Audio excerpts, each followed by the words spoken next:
ភ្លើងអាំងកំពុងឆេះក្លិនឈ្ងុយហោះតាមខ្យល់អ្នកភូមិជុំគ្នាសប្បាយព្រោះមានសាច់ក្រកជូរខ្មែរតាំងពីដូនតាមពួកយើងរក្សារសជាតិមិនប្រែ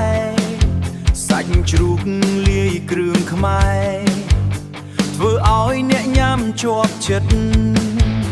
ពេលអាំងលើភ្លើងក្រហមឈ្ងុយពេញទាំងផ្លូវអ្នកដំណើរឈប់មើលចង់ភ្លក់មួយដុំភ្លាមចង់ភ្លក់មួយដុំភ្លាមជាតិជូរតិចតិចលាយហើ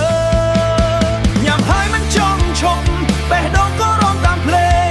ជាមួយក្លិនសែងអាំងសាច់ក្រកជូរខ្មែរអូនអើយឆ្ងាញ់ណាស់ញ៉ាំជាមួយបាយក្តៅកាត់មានរ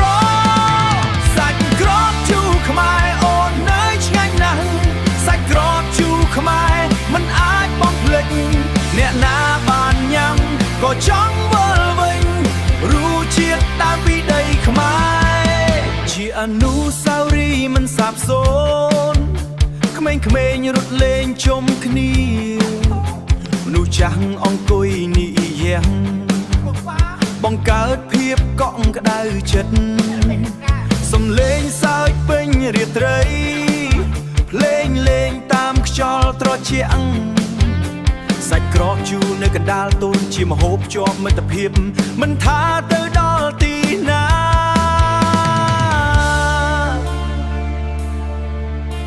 ក៏នឹកនរោងជាតិផ្ទះពេលបានក្លិនសាច់អាំងបេះដូងនឹកដល់ស្រុកខ្មែរសាច់ក្រកជូរខ្មែរអាហារដ៏ល្បីរសជាតិបុរាណមិនអាចកាត់ថ្លៃពីចំនួនមួយទៅចំនួនមួយខ្មែរយើងថែរក្សាទុក